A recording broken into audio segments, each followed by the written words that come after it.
കുറച്ച് ആർട്ടിസ്റ്റുകൾക്ക് അവസരം കൊടുത്ത ആ ഒരു സിനിമയുടെ ആരും അറിയപ്പെടാതെ പോയ, അല്ലെങ്കിൽ സാമ്പത്തികത്തിന്റെ പേരിൽ, അല്ലെങ്കിൽ ബൂസ്റ്റപ്പ് ചെയ്യാൻ ആരും ഇല്ലാത്തതിന്റെ പേരിൽ ഒരു പരീക്ഷണാർത്ഥം ചെയ്ത ഒരു സിനിമയുടെ ചെറിയ സോങ്ങുകളാണ്. ആ സോങ്ങുകൾ കേട്ടിട്ട് നിങ്ങൾ സപ്പോർട്ട് ചെയ്യുക. തീർച്ചയായിട്ടും എൻ്റെ യൂട്യൂബ് ചാനൽ അതേപോലെ തന്നെ ഇതൊക്കെ ഒന്ന് ഫോളോ ചെയ്യുക, കമന്റ് ഇടുക, മാക്സിമം നിങ്ങൾ സപ്പോർട്ട് ചെയ്യുക. എനിക്കിത് വാങ്ങാനുള്ള അർഹതയുണ്ടോ ഇല്ലയോ എന്നുള്ളത് തീരുമാനം നിങ്ങളാണ് എന്നെ അറിയിക്കേണ്ടത്. നിങ്ങളാണ് ഒരു പിന്താങ്ങ് തരേണ്ടത്. തീർച്ചയായിട്ടും എൻ്റെ ആ ഒരു ഔഡി പ്ലസിന്റെ വിടരവേ കൊഴിഞ്ഞു പോയി എന്ന് പറയുന്ന ഇമ്രാൻ പാടി ഡോക്ടർ ബിജു കൃഷ്ണൻ മ്യൂസിക് ചെയ്ത ആ ഒരു മനോഹര സോങ് നമുക്കൊന്ന് കേട്ടുവാങ്ങാം.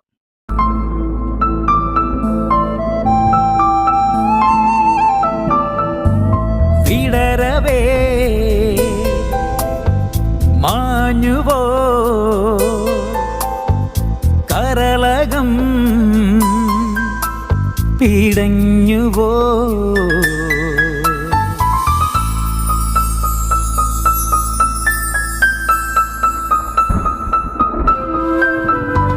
വിടര